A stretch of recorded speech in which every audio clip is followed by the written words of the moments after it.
আমরা অনেকেই শর্ট ভিডিওগুলো তৈরি করি। শর্ট ভিডিওগুলো তৈরি করার পরে আমরা কি করি, আমাদের ভিডিওতে ক্যাপশনগুলো দেওয়ার চেষ্টা করি। আমরা অনেকের ভিডিও দেখি যে যখন তারা যে ভয়েসগুলো বলছে মুখে, তারা অটোমেটিকলি কিন্তু স্ক্রিনের উপরে শো করে। তো ক্যাপশনটা যে এই যে এরকম আপনি দেখেন, এই ভিডিওটা আপনি যা বলছেন সেটা কিন্তু ক্যাপশন আকারে দেখিয়ে দিচ্ছে। এই জিনিসটা কিভাবে করতে হয় সেটা আমরা আজকে ক্যাপকাটের মাধ্যমে, ক্যাপকাট যে এডিটিং সফটওয়্যারটা আছে সেটা আমি দেখাবো, এবং আমি কিন্তু এখানে প্রো ভার্সনটা ইউজ করছি, আপনাদেরকে দেখাচ্ছি। এবং এই প্রো ভার্সনে কিভাবে আপনারা ফ্রিলি সে কাজগুলো করতে পারবেন, প্রো ফিচার সবগুলো ইউজ করতে পারবেন, সেগুলো কিন্তু আমি আমার পূর্বের ভিডিওতে দেখিয়েছি। তারপরে আমি আজকের ভিডিওতে আপনাদেরকে এখানে দেখিয়ে দিচ্ছি কিভাবে আপনি ক্যাপশনগুলো তৈরি করবেন এই প্রো ভার্সনের মাধ্যমে। আর যারা এটা কমপ্লিট করে রেন্ডার করতে পাচ্ছেন না, আপনার যে প্রো ভার্সনটা আছে সেটা কিভাবে করবেন সেটা আমাদের পূর্বের ভিডিওটা দেখে নেবেন, আমাদের চ্যানেলে আছে। ক্যাপকাট প্রো ভার্সন কিভাবে ফ্রিলি ইউজ করবেন সেটা ওই ভিডিওতে বিস্তারিত দেখানো আছে। তো আমি যাই হোক আপনাদেরকে আজকে এই ভিডিওতে দেখাবো কিভাবে আপনি আপনার শর্ট ভিডিওতে ক্যাপশন অ্যাড করবেন। তো আমরা ভিডিওটাকে টাইমলাইনে নিয়ে নিচ্ছি।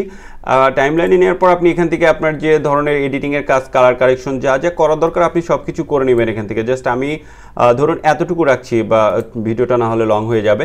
তো আমি এতটুকু রাখলাম। আমি মনে করেন আমার সকল এডিটিং সব কাজ কমপ্লিট করে ফেলেছি। আমি কালার গ্রেডিং, সাউন্ড যত কিছু আছে, অ্যানিমেশন, স্পিড, ঠিক আছে, সব কিছু এখানে আমার কমপ্লিট।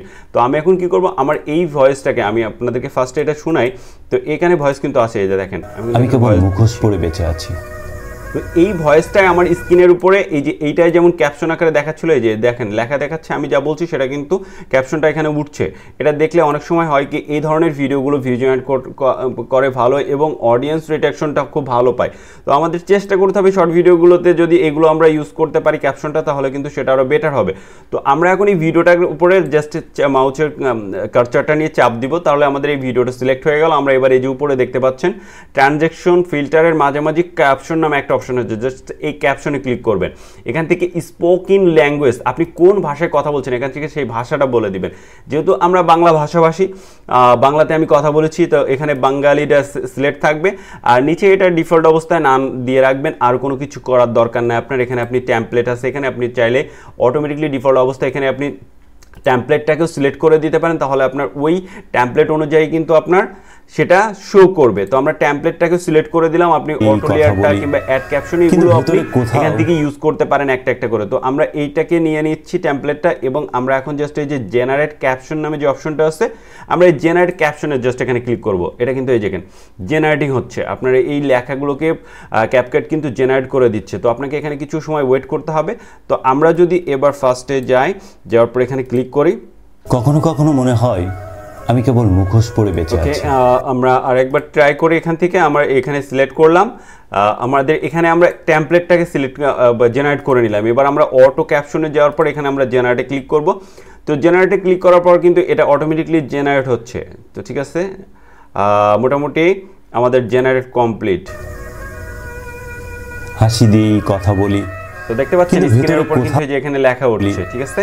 কিন্তু ভিতরে এগুলোকে আপনাকে এডিটিং করতে হবে। এডিটিং করার জন্য আপনি কি করবেন, ফার্স্টে এখানে দেখতে পাচ্ছেন আপনার ফন্ট সাইজটাকে আপনি এখান থেকে বড় করতে পারেন।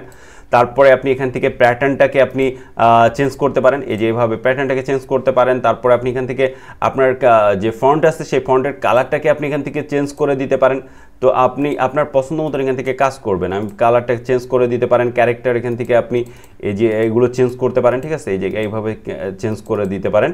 লাইনটাকেও আপনি এভাবে চেঞ্জ করে দিতে পারেন, উপর নিচ হবে, এলিগেন্ট, এগুলো চেঞ্জ করে দিতে পারেন। এবং প্রিসেট আছে এখানে অনেক ধরনের, এই প্রিসেটগুলো আপনি আপনার এই ট্যাক্সে ইউজ করতে পারেন। তারপরে এখান থেকে আপনার ব্যাকগ্রাউন্ডটা চেঞ্জ করে দিতে পারেন। তো এখানে হিউজ পরিমাণ অপশন আছে, সেগুলো আপনারা একটা একটা করে ট্রাই করবেন। তারপর টেমপ্লেটের এখানে যদি আসেন, এখানে আপনার ডিফল্ট অবস্থায় অনেকগুলো টেমপ্লেট আছে, যে এই দেখেন একটা একটার উপর যদি কার্সার নেন আপনি এখানে শো করবে যে আপনার এই যে ক্যাপশনগুলো আছে, লেখাগুলো আছে, সেগুলো কোন টেমপ্লেট আকারে, কোন স্টাইল আকারে আসবে সেটা এখানে শো করবে। যদি আপনি এটাকে সিলেক্ট করে দেন, তাহলে এইটা আপনার ডিফল্ট অবস্থায় এটা সেট হয়ে গেল। তো আপনি এখন যে এই যে আপনার টেক্সটটা যখন এইভাবে আসবে এখন, তখন কিন্তু ওই যে আমরা যে টেক্সটটা বা টেমপ্লেটটা সিলেক্ট করলাম ঠিক ওইভাবে দেখাবে। দেখেন কখনো কখনো মনে হয় আমি কেবল মুখোশ পরে বেঁচে আছি, এইভাবে দেখাচ্ছে। তো এবার আপনি লেখাটাকে ছোট বড় যাই হোক যে সাইজ করে রাখতে চান যেভাবে রাখবেন সেভাবে রাখার পরে আপনি জাস্ট, আর এখানে আপনার কোনো কাজ নেই, আপনি চাইলে আরও কিছু করতে পারেন। এখানে অনেক অপশন আছে, দেখেন ফিল্টারে যে আপনি ইফেক্টে যে এখানে আপনি ইফেক্ট দিতে পারেন। একে ইফেক্ট দিতে পারেন, তার টেমপ্লেট দিতে পারেন, এখানে সব কিছু ইউজ ফরম্যাট অপশন আছে।